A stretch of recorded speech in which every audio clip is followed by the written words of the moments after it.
was close there going into the last chicane. What was the decision going into that final chicane? Get to the 11. I mean, they said I had to be in front of the 11, so I did what I had to do to be in front of the 11. He said he didn't know if he was 21st or wherever the heck he was at. Nobody said a word, a spotter. Can you imagine? And I don't know what you were thinking about at the time, or how much time you had to think about your move. Yeah, they were innocent bystanders in it, and whether he knew or not, I don't know. But I would hate to be in that position. Obviously, well, the past speaks for itself. That I'm more aware. I'm aware of my surroundings, and I am sorry to them. Sorry to Denny. I'm sorry to JGR and his whole team.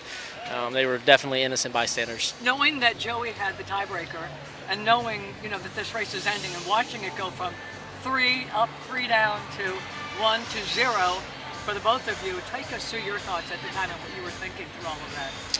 Well, I needed the whole body of work was not good enough today, but then we got to the last lap with a shot, and I just needed to keep those cars behind me, and I missed turn 7. It's just another unacceptable, unforced. The 11 wasn't even close to me, and I downshifted unnecessarily into first to make sure I turned the corner, and I slid the rears and let him drive right by me. So, it was three big errors that took us out. We were fast enough to transfer. Hindsight being 2020, I mean, would you have wanted to cover the 22 coming down pit road? Oh, I had no idea what was happening there. I mean, they said he pitted, but no, that's up to Chevy, GM, and Phil Surgeon and all of Trackhouse. So, nope, don't have a clue. I would have liked to not run off the end of pit road and not speed and not miss turn 7. I mean, I've got 3 big ones to spin in my head for a long time to come, and as I try to get back to work tomorrow. How valid? Tell you. Thank you, and he thanked me, and I said, don't thank me now. I need a minute. How valid is the end of? You had the mistake coming off of pit road, and then the speeding penalty. Just how much do you feel like those impacted the result? Yeah, they were everything. I single-handedly took a car out of the round of 8 and a chance to go to the round of 4. I mean, in 2 months we've elevated ourselves from, I'd say, an 18th place car to an 8th place car, and today we were good enough to run top 5, and I took us out of that. So we should have just been cycling around in the top 5 all day.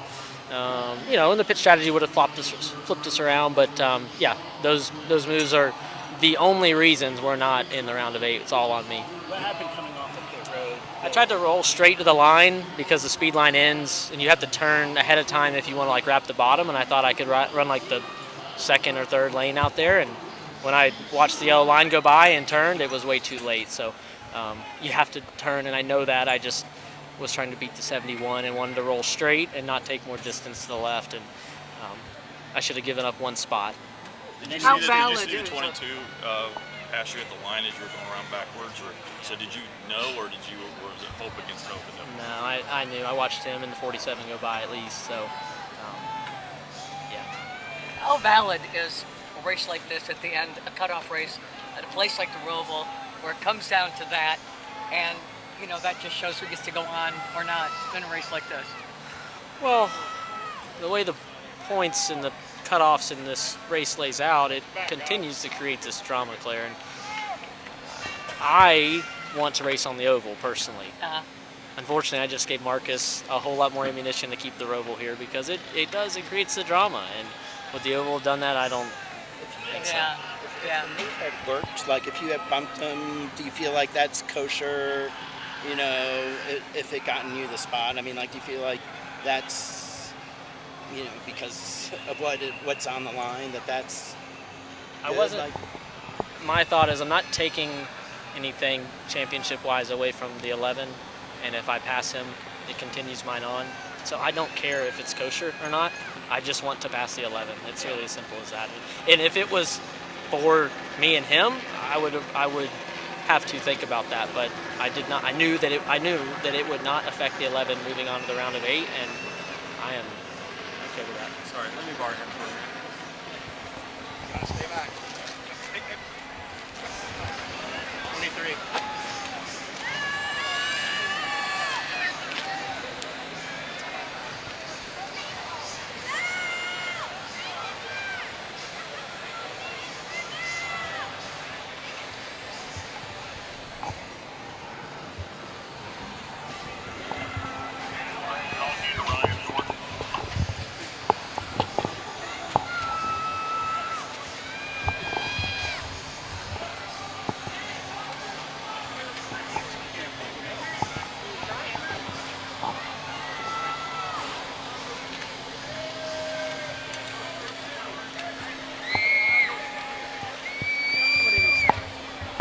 didn't know what he told y'all.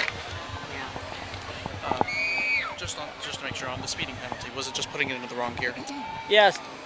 So I pulled out. I'm in first, clutch in first. I pull out. I grab second, and for some reason I went a second upshift and was building my lights, and I realized I was catching the 34. And I slammed on brakes and looked, and I was in third. So, I mean, if the 34 wasn't there, I'd probably roll the whole length of pit road in third gear.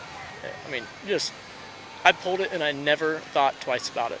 And I looked through that information. I know we're second gear pit road. I study that because we've had first gear pit roads in the past on road courses. Sometimes the first gear's real long, and you'll run first gear.